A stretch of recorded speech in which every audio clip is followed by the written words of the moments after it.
पुण्याला आज सचिन अहिर शिवसेनेच्या वतीने इथे आलेले आहेत।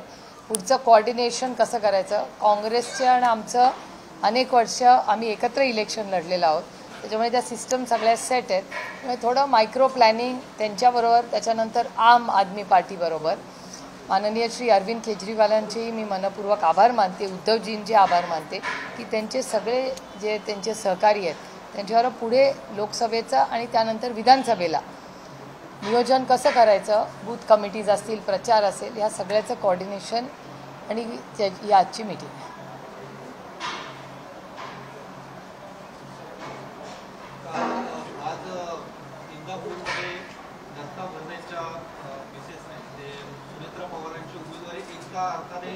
जाहीर केले अशा पद्धतीचे वक्तव्य केलेले आहे।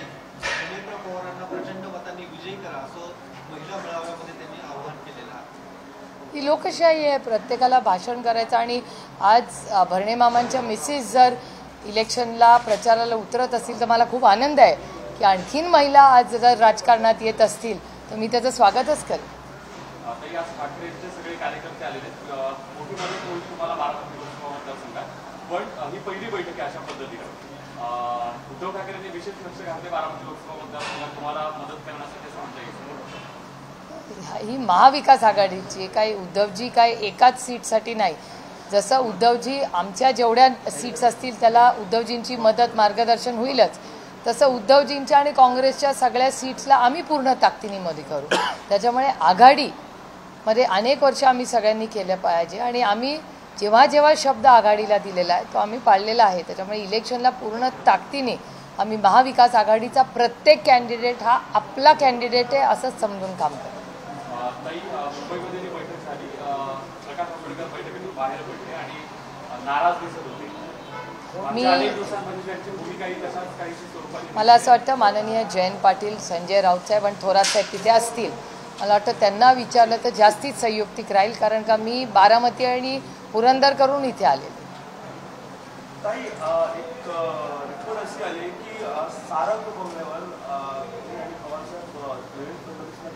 सारंग बंगला, सागर बंगला, सारंग नावाची बिल्डिंग आहे, तिथे मी राहत होते लहानपणी। सारंग नावाची बिल्डिंग आहे, त्या बिल्डिंगमध्ये सारंग बिल्डिंगला भेटलो आम्ही। कधी, कोणाचा रिपोर्ट आहे? 3 मार्चला कुठे भेटलो आम्ही? सारंग बिल्डिंगमध्ये आम्ही नाही, नक्की ठरवा। अच्छा, 2 वेगळ्या चर्चा आहेत। वा वा,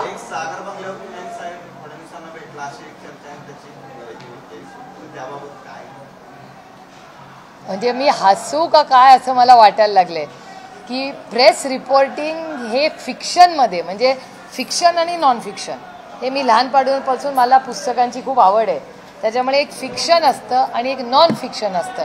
आता रिपोर्टिंगमध्ये पण असं व्हायला लागलं आहे, हे मला पहिल्यांदाच कळलं आहे। म्हणजे जर्नलिझमचा एक नवीन भाग हा सुरू झालेला आहे का असं मला वाटायला लागले। हास्यास्पद आहे आणि thank God for social media.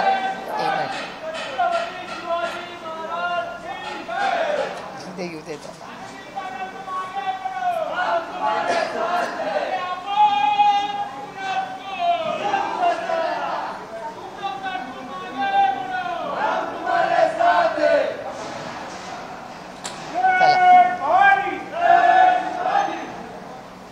बरं। हे सागर किंवा सारंग, एक तर सारंग बिल्डिंग वर जेव्हा आम्ही पहिल्यांदा मुंबईला राहायला गेलो आणि आदरणीय पवारसाहेब मंत्री झाले तेव्हा 1971मध्ये आम्ही सारंगमध्ये राहत होतो, त्याच्यामुळे सारंग बिल्डिंगमध्ये खूप माझ्या आठवणी आहेत एक। आणि सागर बंगल्यामध्ये मला गेलेलं आठवत नाही आहे, पण ह्या नॉन फिक्शन म्हणजे ह्या फिक्शन स्टोरीमध्ये मला एक खूप इंटरेस्टिंग करायचं आहे की आम्ही कुठे आणि किती वाजता भेटलो।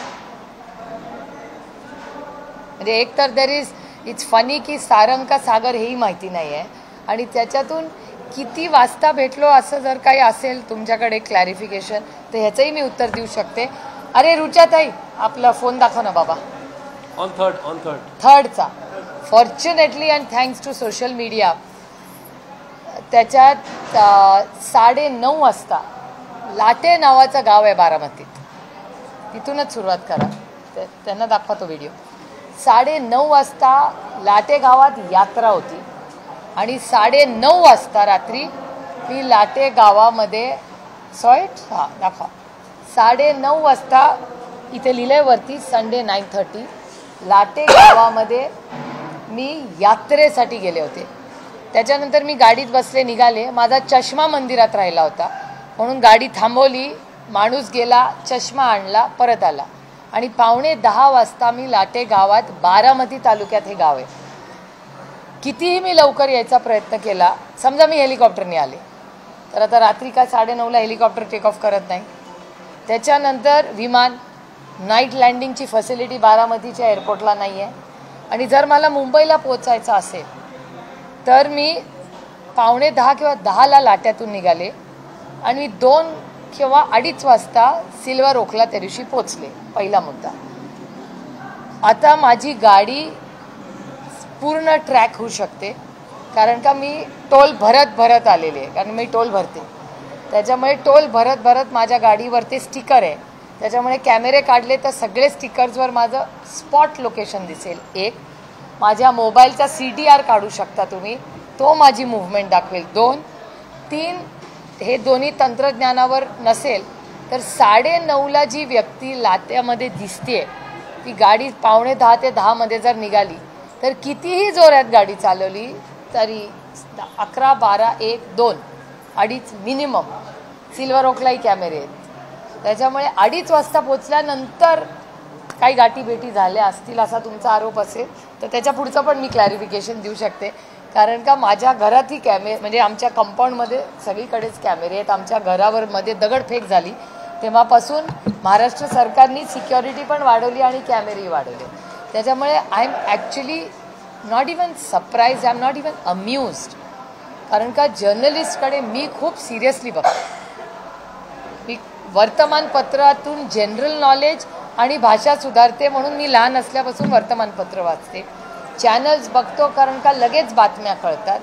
आता असा एक घटक झालेला आहे का की जो अशा ज्या घटना झालेल्याच नाहीत, अच्छा झाल्या म्हणून जर छापत असेल आणि त्याचं उत्तर मला द्यायला लागत असेल तर हाऊ सॅड इज दॅट. आणि ते काही रेलेव्हन्स पण नाही आहे त्याला.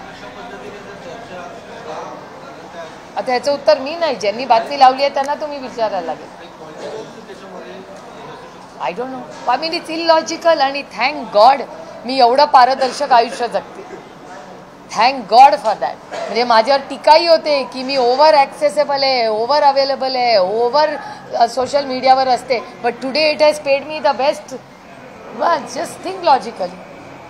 आणि लाट्यातून मी लाईव्ह केलं का नाही हेच मला आठवत नाही. लाईव्ह केलं असेल तर ते बरं नाही, तो व्हिडिओ रेकॉर्डिंग असेल. मला लाईव्ह आहे असं मला वाटत नाही. तरी चेक.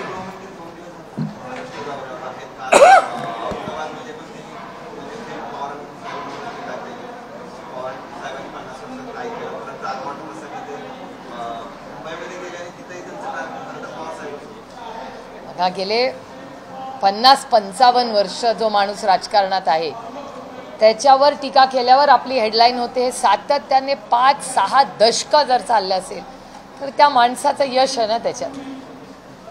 म्हणजे 60 वर्ष तो माणूस राजकारण करतोय आणि त्याच्यावर टीका केल्यावर एक तर हेडलाईन होते. Point number 1. पॉईंट नंबर 2, जो विरोधक येतो तो त्यांच्यावरच टीका करतो. तर त्यांचं किती महत्त्व आहे हे बघा, एक पहिला मुद्दा. आणि दुसरं की लोकशाही आहे हो. लोकशाहीमध्ये बोलले विरोधक पण दिलदार असला पाहिजे, त्याच्यात गैर काय. आणि तिसरा सगळ्यात महत्त्वाचा मुद्दा मला असं वाटतं की अमित शहाजींनी जरूर आरोप करावे, त्याच्यात काही गैर नाही, लोकशाही आहे. पण माननीय अमित शहाजींनी 3-4 गोष्टीवर जर बोलले असते तर मला जास्त आनंद झाला असता. कारण का या देशाचे गृहमंत्री आहेत. त्याच्यामुळे एक नागरिक म्हणून, एक महिला म्हणून आणि एक खासदार म्हणून माझी एवढीच माफक अपेक्षा होती की माननीय अमित शहाजींनी 3-4 गोष्टी म्हणजे विधान भवनमध्ये झालेली मारामारी सत्तेत असलेल्या त्यांच्या सरकारच्याच मंत्र्यांची, त्याच्यानंतर गोळीबार जो होम मिनिस्ट्रीमध्ये एका पोलीस स्टेशनमध्ये झाला आहे, त्यानंतर रस्त्यावर होणाऱ्या मारामाऱ्या, कोयता गँग, ड्रग्जमध्ये असलेली परिस्थिती, याच्यावरही थोडं ते बोलले असते तर आम्हाला जास्त आधार आणि आनंद झाला असता. महाविकास आघाडीच्या जागा वाटपाच्या बैठका सुरू आहेत. दुसरीकडे महायुतीच्या पण बैठका सुरू आहेत. ही माहिती येते की आता अजित पवार गटाला सिंगल डिजिट जागा मिळणार अशा पद्धतीची चर्चा, मग त्या 4 किंवा 6 जागा मिळतील अशा पद्धतीची माहिती. ती त्यांच्या आघाडीचा वैयक्तिक प्रश्न आहे. मला असं वाटतं की प्रत्येक आघाडीला आपापले निर्णय घ्यायचा अधिकार आहे, त्याच्यामुळे दुसरे के घर में क्यों झाकना है हमको. अमित शहा सातत्याने त्यांच्या सभांमधून जी टीका करत आहेत की पवार साहेबांना तुम्हाला मुख्यमंत्री करायचं आहे, त्यामुळे अशा पद्धतीचं ते मी अमित शहाजींचे जाहीर आभार मानते की आम्हाला भ्रष्टाचारातून मुक्त केल्याबद्दल अमित शहाजींचे मी प्रांजळपणे आभार मानते. कारण का जेव्हा जेव्हा माननीय अमित शहाजी महाराष्ट्रात यायचे तेव्हा naturally corrupt party NCP is a naturally corrupt party, घोटाळेबाज, भ्रष्टाचारी अशाबद्दल आमच्याबद्दल बोलायचे. त्याच्यामुळे मी माननीय अमित शहाजींचे मनपूर्वक आभार मानते की राष्ट्रवादी काँग्रेसला भ्रष्टाचार मुक्तीतून मुक्ती दिली, ह्याच्यातच मला आनंद की ते जी टीका ते करतात. आज भारतीय जनता पक्षाचे सगळे मोठे नेते जेव्हा दिल्लीवरनं येतात ते राष्ट्रवादी काँग्रेसला भ्रष्टाचारी म्हणत नाहीत, त्याच्यातच मला आनंद. त्याच्यामुळे नंतर त्यांना काय बोलायचं, अरे लोकशाहीमध्ये विरोधक पण दिलदार असला पाहिजे. आणि टीका करून करून काय करताय की ते फॅमिलीचा इश्यू. कुठला पक्ष आहे जिथे फॅमिली लढत नाही आहे? भारतीय जनता पक्षात असं आहे का की फॅमिली नाही आहे? त्यांच्या मित्र पक्ष असे आहेत का जिथे फॅमिलीला लढत नाही आहे? कुठला पक्ष असा आहे म्हणजे त्यांचाही पक्षामध्ये घराणेशाही आहे, त्यांच्या मित्र पक्षामध्ये पण घराणेशाही आहे. त्याच्यामुळे सिलेक्टिव्ह टीका कशी हो, म्हणजे आपलं ते बाबड्या आणि दुसऱ्याचं ते कार्ट असं होत नाही. काल त्यांनी एक नाराज दिला की 400+ जागा घ्यायच्या किंवा महाराष्ट्रात जागा जिंकायच्या. अहो आम्ही 6 महिने ऐकतोय, दिल्लीत पार्लमेंटमध्ये पण म्हणतो, रोजच बोलतात ते, त्याच्यात काय. पहिला मराठी तो पुरा होणे दो. कालच्या बैठकीमध्ये असं ठरलंय रात्री अमित शहा आणि मुख्यमंत्री उपमुख्यमंत्र्यांच्या बैठकीमध्ये जागा वाटपावरती चर्चा झाली. त्यात अशी चर्चा समोर येते की जवळपास 32 ते 35 जागा भाजप एकटं लढेल आणि उरलेल्या 13 जागा ज्या आहेत त्या 13 जागा या शिंदे गटाला आणि अजित पवार गट राष्ट्रवादी यांना मिळतील. त्या 4च कदाचित अजित पवार यांना मिळतील असं चित्र एकूण. तर आधी घरोबा करून नंतर होता हा सगळा प्रकार आहे असं तुम्हाला वाटतं का? ज्या पद्धतीने सोबत आलेल्या पक्षांना त्यांचे आहे ते स्टँडिंग खासदार सुरुवातीला जेव्हा सीट शेअरिंग ठरलं किंवा अलायन्स जेव्हा ठरलं तेव्हा इथं निवडून आलेले होते तर त्या जागा त्या पक्षाला जातील असं सांगितलं होतं. आता परिस्थिती कशी दिसत? मला असं वाटतं त्यांची जे काय ऑफिशियल आपल्याला नक्की माहिती नाही आहे, त्यांचे काय कसे काय नंबर्स आणि त्यांच्या आघाडीमध्ये काय निर्णय कोणी घेतला आहे, कोणी काय नेगोशिएट केलं आहे, आम्हाला कसं माहिती असेल. आमच्याबद्दल आम्ही तुम्हाला पारदर्शकपणे सांगू शकतो आमचं काय ठरलं आहे. त्यांच्या घरात त्यांच्या आघाडीमध्ये काय ठरलं आहे हे आम्हाला काही फार ह्याची मला तरी माहिती नाही. काही काल तुम्ही पार्टीत आणि परिवारात स्प्लिट नाही असं म्हणाला. एकीकडे पक्ष सगळी घटना सगळ्यांनी पाहिली, चिन्ह वेगळं, सातत्यानं संभ्रम निर्माण होतो तुमच्या. संभ्रम होत नाही कार्यकर्त्यांमध्ये. काय कसं कार्यकर्ते, अहो भूमिकेचा विषय नाही, पक्ष फुटलाच नाही आहे. हा पक्ष आदरणीय पवार साहेबांचाच आहे. तो दुसऱ्यांनी नेलेला आहे. कोर्टात केस आजही चालू आहे. हा पक्ष आदरणीय पवार साहेबांचाच आहे आणि तो त्यांनी स्थापन केला आणि तेच त्याचे अध्यक्ष आहेत. कोणीतरी बघा, आता तुमचं घर आहे, तुमच्या घरावर येऊन मी पाटी लावली म्हणून ते घर माझं होतं का? नाही. आमची कोर्टात केस चाललेली आहे. पक्ष हा आदरणीय पवार साहेबांचाच आहे.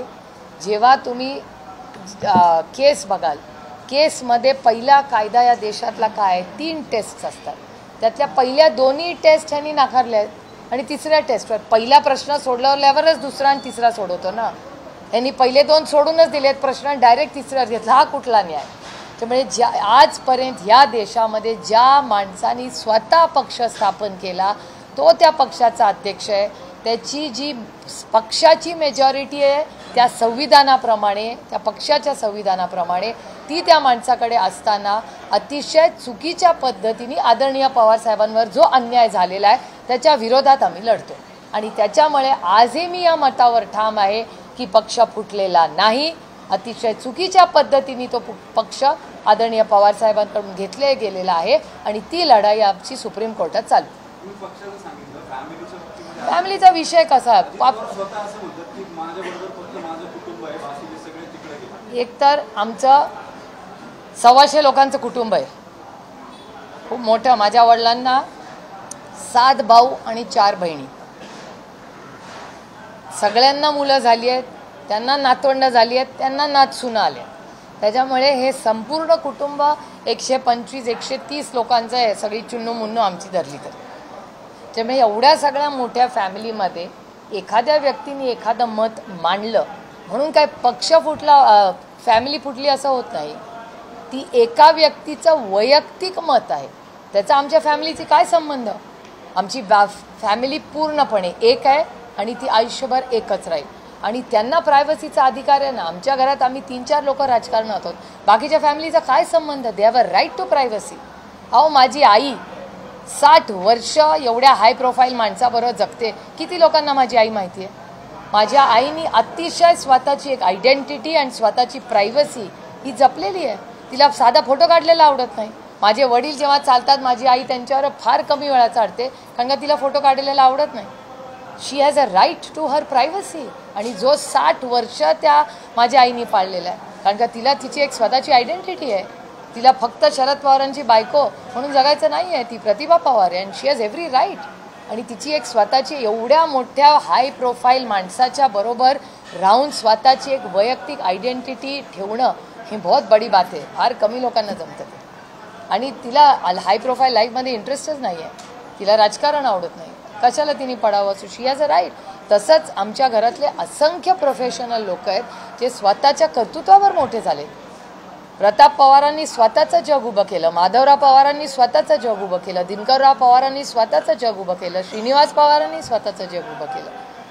माझे बाकीचे भाऊ. So they have a right to privacy. त्याच्यामुळे एक व्यक्ती एवढ्या मोठ्या फॅमिलीतून जर वेगळं बोलतं म्हणून काही फॅमिली तुटत नाही हो. आणि ही नाती असतात ना, ही नातं तोडणं सगळ्यात सोपं असतं. नातं जोडून ठेवणं आणि निभाने में ज्यादा ताकद लागते. त्याच्यामुळेच कार्यकर्ते कॉन्फरन्समध्ये असतात, कधी ताई आणि दादा एकत्र येतील नंतर आणि आपण आता भूमिका घेतल्यानंतर आपली अडचण होईल. मी नेहमी म्हणते माझे मनभेद कुणाशी या जगात नाही, भारतीय जनता पक्षाची पण नाही, माझे राजकीय मतभेद आहेत आणि जेव्हा मी शब्द देते तेव्हा त्या माणसाची मी ठामपणे उभी राहते, ठामपणे. जेव्हा भुजबळ साहेब जेलमध्ये गेले तेव्हा राष्ट्रवादी काँग्रेस पक्षातून एकच व्यक्ती जेलमध्ये त्यांना जाऊन भेटलं, त्याचं नाव सुप्रिया सुळे. राऊत साहेबांना जाऊन भेटले, कन्नीमोळी तिहार जेलमध्ये होती तेव्हा पण मी तिच्यावर उभी राहिली. त्याच्यामुळे मग जेल असू दे किंवा कुठलं कोर्ट असू दे, मग भुजबळ साहेब असतील, राऊत साहेब असतील, आमचे नवाबभाई असतील, देशमुख फॅमिली असेल, किती फॅमिलीची तुम्हाला उदाहरणं देऊ की जेव्हा जेव्हा कुठलीही फॅमिली अडचणीत आलेली आहे तेव्हा मी ओपनली त्यांच्यावर उभी राहिले. त्याच्यामुळे जेलमध्ये त्यांना भेटायला जायला, कोर्टात जायला मला नाही काही कमीपणा त्याच्यात वाटत. अरे अडचणीच्या काळात लोकांबरोबर उभे राहणार तर केव्हा उभे राहणार तुम्ही? ही बेसिक माणुसकी आहे. These are basic values of life. त्याच्यामुळे जे लोक ह्याच्यात काय एकत्र आणि विकासाचा प्रश्न नाही. संघर्षाच्या काळात लोकांबरोबर उभंच राहिलं पाहिजे. सत्तेत कोणी उभं राहतं? संघर्षात उभं राहणारा माणूस जास्त घट्ट नाही का?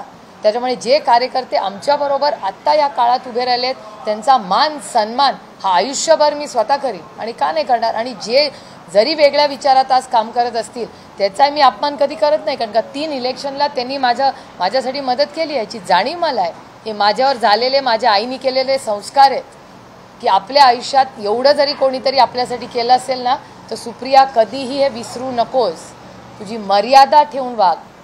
मर्यादा पुरुषोत्तम रामांचं नाव आम्ही घेतो, ते फक्त जय श्रीराम म्हणत नाही. मर्यादा पुरुषोत्तम राम जे माझ्या आईने शिकवलं आणि पार्लमेंटमध्ये मर्यादा कशी ठेवायची हे आदरणीय पवारसाहेब आणि सुषमा स्वराज आणि अरुण जेटलींनी मला शिकवलं की नेहमी मर्यादेत भाषण करायचं, मर्यादेत टीका करायची. हे संस्कार आमच्यावर पार्लमेंटमध्ये जसे काँग्रेस पक्षाने केले तसे भारतीय जनता पक्ष ओरिजिनल त्याच्या सगळ्या नेत्यांनी केले. प्रकाश जावडेकरांनी, प्रकाशजी किती वेळा उत्तम टीका करतात पण कधी मर्यादा सोडून केलेली. सुषमा स्वराज किती आम्ही त्यांच्याकडून शिकलो, सुषमाजींकडून, अरुण जेटलीजी प्रणब मुखर्जीजी, किती मोठ्या नेत्यांची नावं तुम्हाला सांगू, मनमोहन सिंगजी, अप्रतिम भाषणं हे सगळे, कैलासवासी यशवंतराव चव्हाण, मधु दंडवते साहेब, आजही मधु दंडवतेंचे आम्ही पुस्तकं वाचून भाषणं करतो पार्लमेंटमध्ये. त्याच्यामुळे ह्याला मर्यादा म्हणतो. त्याच्यामुळे मर्यादेत राहूनच आपण काम केलं पाहिजे. हे झालेले माझ्यावरचे संस्कार आहेत. त्याच्यामुळे कार्यकर्त्यांमध्ये संभ्रमाचा विषय येतच नाही. आणि 60 वर्षात आदरणीय पवारसाहेबांवर इतक्या लोकांनी टीका केली, पवारसाहेबांनी कधी कुणाला उलट उत्तर दिलंय का, कधी टीकेला उत्तर दिलंय? ते काम करत राहिले. त्याच्यामुळे आपल्या नेत्याकडून काहीतरी आपण शिकलं पाहिजे. काल अजित पवारांनी झी मराठीला एक मुलाखत दिली आहे. त्याच्यामध्ये त्यांनी असं म्हटलं की आता भाजप हा पक्ष मोठा आहे, सत्ता आहे म्हणून त्यांच्यासोबत जातोय. भाजप आणि शिवसेना ही एकच विचारधारेची आहे. आपण शिवसेनेसोबत गेलो तेव्हा विरोध नाही केला, पण आता भाजपसोबत गेलो तेव्हा विरोध करताय. तुम्ही अजूनही आम्हाला आशीर्वाद द्यावा असं शरद पवार हे वक्तव्य मी ऐकलेलं नाही. त्याच्यामुळे मी ऐकलेलं नाही आणि आजही मी कुठे पाहिलेलं नाही. झी मराठीला जी चित्र गौरव यापूर्वी बोलले जाते. बारामतीतल्या भाषणातही बोलले जाते. असं मी ऐकलेलं नाही. त्याच्यामुळे मी ऐकल्याशिवाय बोलणार नाही. ज्यावेळेस ऐकीन व्हिडिओ तुम्हाला 100% त्याचं उत्तर देईन. तुम्हाला माहिती आहे मी रोजच तुम्हाला भेटते. त्यामुळे आज चेक करून उद्या नक्की सांगेन.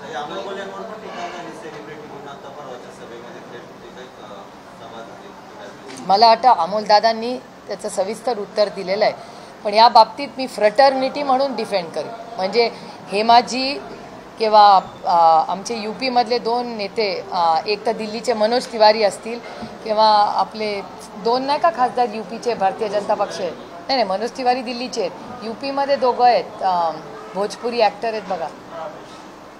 एक तो निरव्वा एक आहे आणि दुसरे आपले मराठी नाही का, मराठी पण आहेत आणि हिंदी पण करतात ते, रवी किशन, निरव्वा, मनोज तिवारी, हेमाजी, मिसिस खेर, जयाजी, हे सगळे लोक बॉलिवूडमधून आपले गुजरातमधून निवडून आलेले परेश रावलजी, या सगळ्यांबरोबर मी खूप वर्ष काम केलेलं आहे. ते एका वेगळ्या विश्वातून राजकारणात आले. पण मी तुम्हाला सांगते, ह्या सगळ्यांना मी, जरी ते भारतीय जनता पक्षात असले तर एक फ्रटर्निटी, एक खासदारकी म्हणून मी सगळ्यांना डिफेंड करेन. याचं कारण असं, आता अमोलदादाचं तुम्ही म्हणाल की तुम्ही एका पक्षात आहात म्हणून डिफेंड करताय. अमोलदादाचं भाषण तर उत्तम असतंच, सगळं पार्लमेंट वाट बघत असतं अमोलदादा कधी बोलणार. पण रवी किशन जेव्हा बोलतात, निरुआ बोलतात, हेमाजी बोलतात, जयाजी बोलतात, तेव्हाही आम्ही आखतो. कारण का तेव्हा एक खासदार म्हणून ते मतं मागतात. किती प्रश्न हेमाजींनी विचारलेत, पण तिथे त्या हेमा मालिनी ॲक्टर म्हणून नसतात. शी इज वन ऑफ अस. आम्ही जेव्हा त्यांच्याबरोबर चर्चा करतो, आमच्यामध्ये युक्तिवाद होतो, अनेक वेळा पॉलिसीवर आम्ही वेगळ्या होऊन किती वेळा बोलतो. पण हेमाजी ह्या माझ्यासाठी फक्त एक अतिशय उत्कृष्ट ॲक्टर नाही आहेत, पण त्या एक अतिशय उत्तम संसदपटू आणि अतिशय सुसंस्कृत महिला. म्हणजे हेमाजींबद्दल जरी त्या भारतीय जनता पक्षात माझी त्यांच्याबद्दल मतभेद जरूर आहेत, पण हेमाजींबद्दल माझ्या मनात फक्त मान सन्मानच आहे. What a dignified woman. Same Jayaji. त्याच्यामुळे हे ॲक्टर आहेत किंवा फिल्मस्टार आहेत म्हणून ते पार्लमेंटमध्ये चांगलं काम करू शकत नाहीत असं सगळ्याच पक्षांनी दाखवले. सगळ्याच पक्षातून अनेक वेगळे चार्टर्ड अकाउंटंट्स येतात, ॲक्टर्स येतात, डॉक्टर्स येतात, फायनान्शियल विझर्ड्स येतात, खूप प्रोफेशनल लोक आहेत. मी मायक्रोबायोलॉजिस्ट आहे. किती वेगवेगळ्या फील्ड्समधून सुशिक्षित, उच्च शिक्षित लोक पार्लमेंटमध्ये येतात. तेव्हा आम्ही सगळे समान असतो आणि खासदारच असतो. आणि खूप लोक अतिशय उत्तम काम करतात. त्याच्यामुळे त्यांचं प्रोफेशन, त्याच्यात ग्लॅमर नसतो. फार चांगल्या पद्धतीने हे सगळे लोक काम करतात पार्लमेंटमध्ये. क्रॉस आयडियोलॉजी अलायन्सची ही पहिली इलेक्शन आहे. लढत आला पहिल्यांदा शिवसेना आणि राष्ट्रवादी हे राज्यात लोकसभा किंवा विधानसभेसारख्या मुख्य निवडणुकांमध्ये एकत्र आली ही पहिली वेळ. यापूर्वी कधी आली कोऑर्डिनेशनमध्ये आणि माझं नाही. 2 वेळा आधी शिवसेनेच्या बरोबर आम्ही काम केलेलं आहे. 2 मोठे इलेक्शन्स. हे तर लोकसभा, आम्ही प्रेसिडेंट इलेक्शनला काम केलं होतं. प्रतिभाताई पाटील आणि प्रणब मुखर्जींचं जेव्हा इलेक्शन झालं तेव्हा बाळासाहेब ठाकरेंनी पूर्ण ताकदीने आम्हाला त्या इलेक्शनमध्ये मदत केली. त्याच्यामुळे ती क्रॉस आयडियोलॉजी नव्हती एक तर.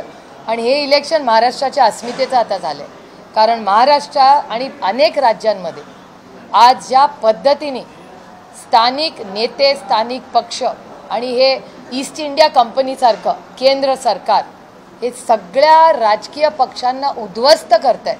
मग यंत्रणा वापरा, पक्ष फोडा, घरं फोडा, ही त्यांची जी पॉलिसी आहे त्याच्या विरोधात आहे. आणि महाराष्ट्राच्या विरोधात केंद्र सरकार सातत्याने, हा माझा केंद्र सरकारवर आरोप आहे आणि तो नुसता खोल आरोप नाही, it is a data based evidence. Investment सगळ्या ज्या महाराष्ट्रात येतात त्या दुसऱ्या राज्यात का जातात? मला दुसऱ्या राज्यात गेल्याचं दुःख नाही, पण जर ऑन मेरिटमध्ये आम्हाला मिळाले असतील तर त्या दुसऱ्या राज्यात का जातात? महत्त्वाची ऑफिसेस जी महाराष्ट्रात होती ती दुसऱ्या राज्यात का जातात? बेरोजगारी, महागाईवर जेव्हा चर्चा होते तेव्हा महाराष्ट्राला न्याय का मिळत नाही? सोशल जस्टिस डिपार्टमेंट, सामाजिक न्यायाचे अनेक करोडो रुपये जे महाराष्ट्राला मिळाले पाहिजेत ते मिळालेले नाही आहेत. मग गरीब, शोषित, वंचित, पीडितला अधिकार नाही आहे महाराष्ट्रातल्या? का नाही महाराष्ट्राला हे निधी मिळत? सगळ्यात जास्त शेतकऱ्यांचे ज्या आत्महत्या होत आहेत त्या महाराष्ट्रात होत आहेत. मग का नाही सरसकट कर्जमाफी महाराष्ट्राच्या शेतकऱ्यांना देत?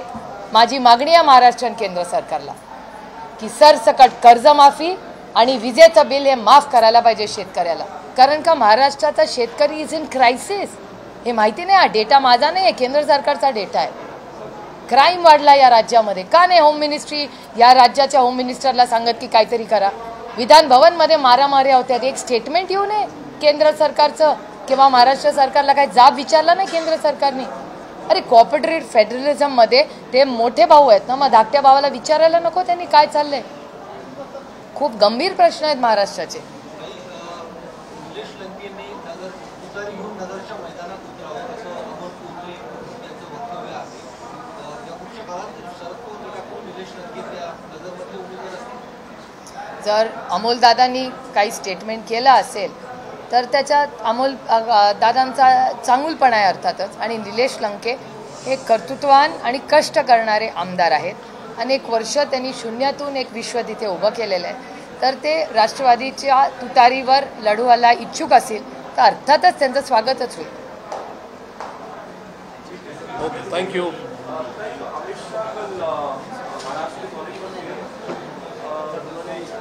Why don't you use a Google translator यार? बयान दिया कि जो मोदी से 10 साल की काम के पीछे उनको महाराष्ट्र से 50 साल से जेल में उसको हम काम करते हैं. I am amuse by that seat. मतलब मुझे वो स्टेटमेंट का अर्थ ही नहीं समझ में आया.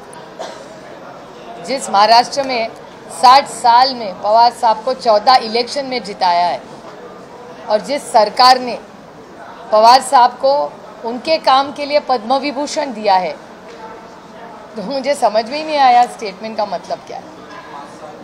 वंशवाद पे फिर एक बार चर्चा हुई और कहा कि पवार साहब जो अपनी बेटी को मुख्यमंत्री बनाना चाहते हैं, तो साहब आदित्य को मुख्यमंत्री बनाना चाहते हैं. मैं बहुत अमित शाह जी की बहुत तहे दिल से आभारी हूँ कि एनसीपी को भ्रष्टाचार से उन्होंने मुक्त कर दिया. क्योंकि जब वो महाराष्ट्र में आते थे तो naturally corrupt party is NCP का नाम बोलाया जाता था. आजकल करप्शन के बारे में जो बड़े नेता उनके हैं महाराष्ट्र में आते वो करप्शन की बात नहीं करते और जो आरोप उन्होंने किए थे उसका कुछ एक शब्द भी नहीं कहते. इसीलिए मैं भारतीय जनता पार्टी और अमित शाह जी की बहुत आभारी हूँ कि आप सिर्फ मेरे बारे में आज कह रहे, आप भ्रष्टाचार के बारे में कुछ नहीं कह रहे, पहली बात. और दूसरी बात, वो जो परिवारवाद के बारे में बोल रहे हैं, तो परिवारवाद किस पार्टी में नहीं? आज उनके मित्र पक्ष में परिवारवाद है, उनके खुद के पार्टी में परिवारवाद है, तो हमें क्यों टारगेट किया जा रहा है? शरद पवार साहेबांना त्यांच्या मुलीला मुख्यमंत्री बनावं असं वाटतं किंवा त्यांच्या मुलीने स्वतः मुख्यमंत्री व्हावं असं स्वतःला वाटतं, त्यात गैर काय? तो आमचा प्रश्न आहे ना. ही टीका नाहीच आहे खरं तर. ही मी त्याला टीकाच समजत नाही. एक टीका कुठली होती जेव्हा ते नॅचरली करप्ट पार्टी किंवा भ्रष्टाचाराबद्दल बोलायचे, ती जरूर टीका होती. पण ही टीकाच नाही ना. आता प्रत्येक पक्षाने काय करायचं तर त्या पक्षाचा अंतर्गत प्रश्न आहे. आता त्यांना महाराष्ट्रात शिंदे साहेबांना मुख्यमंत्री करायचं होतं, आम्ही म्हणलो का नाही, तो त्यांचा प्रश्न. पण तुम्हाला स्वतःहून कधी असं वाटत नाही की राज्यात जरा लक्ष घालावं, काही दिल्लीतच बसलं? माझी कर्मभूमी महाराष्ट्रच आहे. मी महाराष्ट्रातूनच निवडून जाते. मी दरवर्षी माझा सगळं तुम्ही कागद काढा, मी दरवर्षी पूर्ण महाराष्ट्राचा एक दौरा करते. गेले 15-18 वर्ष असेल एक जिल्हा नाही तालुका नाही जिथे मी गेले नाही इतक्या वर्षामध्ये. काही ना काहीतरी माझे ऋणानं बंध माझ्या सामाजिक किंवा राजकीय कामाबद्दल आहे. पण मी राष्ट्रवादी काँग्रेस पक्ष, महाविकास आघाडी आणि इंडियाकडे बारामती लोकसभेसाठीच तिकीट मागितलेलं आहे.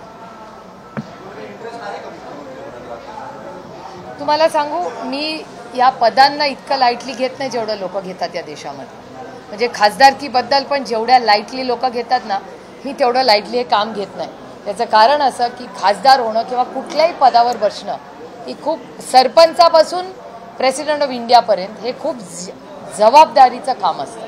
त्याच्यामुळे त्याला असं हलक्यावर एक तर घ्यायचं नसतं. आणि कुठल्याही पदावर अशाच व्यक्तींनी बसावं जी व्यक्ती त्या पदाला न्याय देईल आणि त्या मायबाप जनतेला न्याय देईल. त्याच्यामुळे इतका हलकेमध्ये सगळ्या या गोष्टी बोलतात ना, मलाही आश्चर्य वाटतं की या पदांबद्दल इतकं लाईटली लोक कसं बोलतात.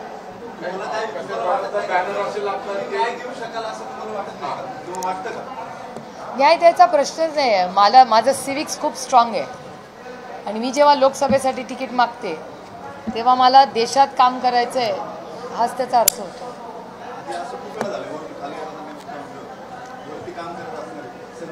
असं किती वेळा झालंय? महाराष्ट्रात एकदाच झालंय. हां, मग एकदाच झालं ना. मला एका गोष्टीचा आनंद आहे, त्याचा अर्थ असा होतो की महाविकास आघाडीची सत्ता ऑक्टोबरमध्ये येणार आहे.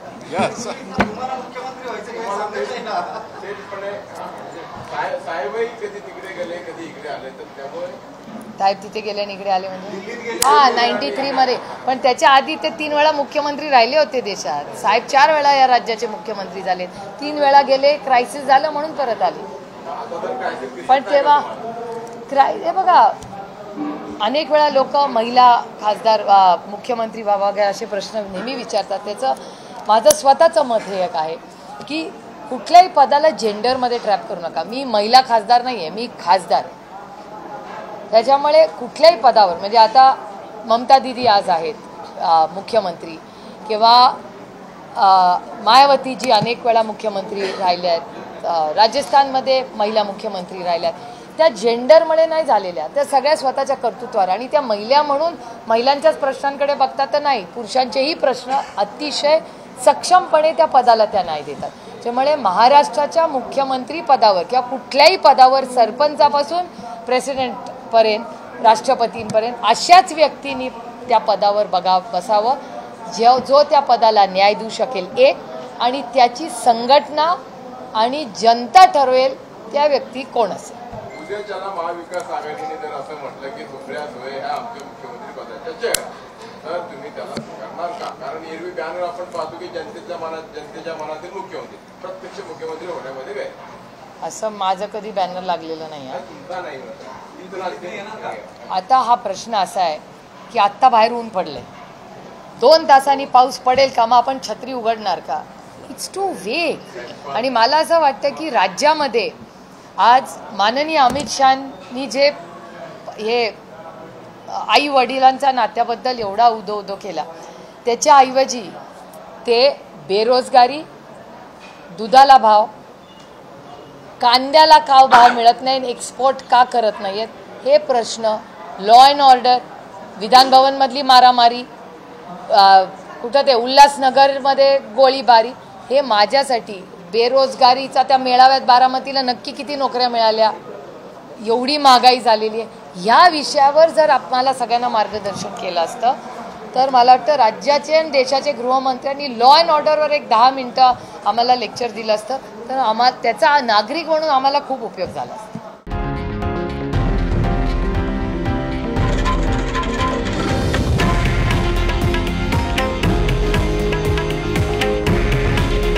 हे आहे देशातील नंबर 1 न्यूज नेटवर्क आणि आपण पाहत आहात TV9 मराठी. काळजी तुमची, हित महाराष्ट्राचं.